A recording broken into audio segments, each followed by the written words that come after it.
Ils sont de plus en plus nombreux dans les Vosges et ce malgré une météo maussade. Les randonneurs, il y a ceux qui marchent depuis toujours, mais il y a aussi de nouveaux marcheurs en quête de grand air.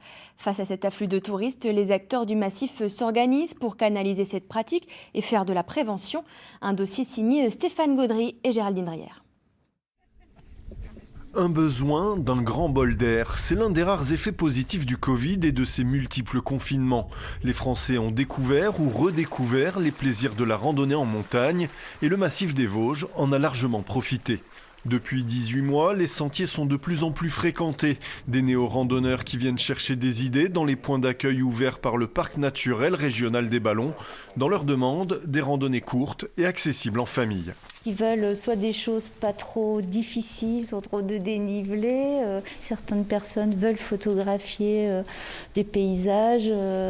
C'est pas la capacité sportive qui les intéresse. C'est l'environnement, ils veulent découvrir les Vosges, où ils veulent faire beaucoup de choses dans la journée, donc là c'est des petites balades. Des petites balades, mais en nombre. L'an dernier, le parc naturel a constaté une forte croissance de l'affluence, un peu freinée cette année par la météo pluvieuse. Mais ces nouveaux pratiquants semblent vouloir persévérer. C'est en tout cas ce que constate ce vendeur de matériel spécialisé qui a enregistré une belle progression de ses ventes. Il y a les gens qui marchent beaucoup, ceux qui renouvellent leurs achats. Il y a les gens qui ont découvert la rando et qui veulent continuer et acquérir du matériel de qualité. On constate une évolution de à peu près 20% malgré les 2 mois de fermeture qu'on a dû faire, avril et mai. Et on constate malgré ça une belle augmentation de la demande.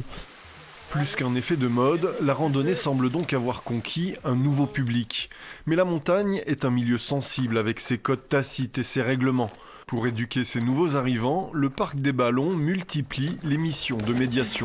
Bonjour. Bonjour. Vous êtes français? Oui. On travaille pour le parc naturel régional des Ballons des Vosges. Okay.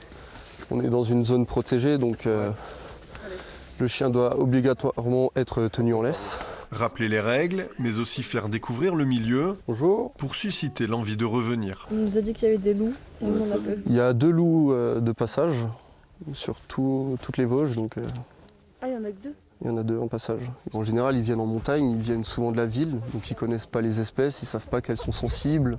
Les sols, pour eux, par exemple, les chaumes, pour eux, c'est la pelouse du jardin, quoi. Donc si c'est piétiné, c'est pas grave, alors que non, justement, les conditions climatiques font que c'est des sols très sensibles. Même on est direct sur la roche, donc on les sensibilise par rapport à ça et ils aiment bien, ça leur fait découvrir certaines choses. À la fois une opportunité et un défi. Le Covid a apporté au massif des Vosges les randonneurs que l'industrie du tourisme essayait de conquérir depuis plusieurs années. Il reste à les fidéliser sans dénaturer le milieu.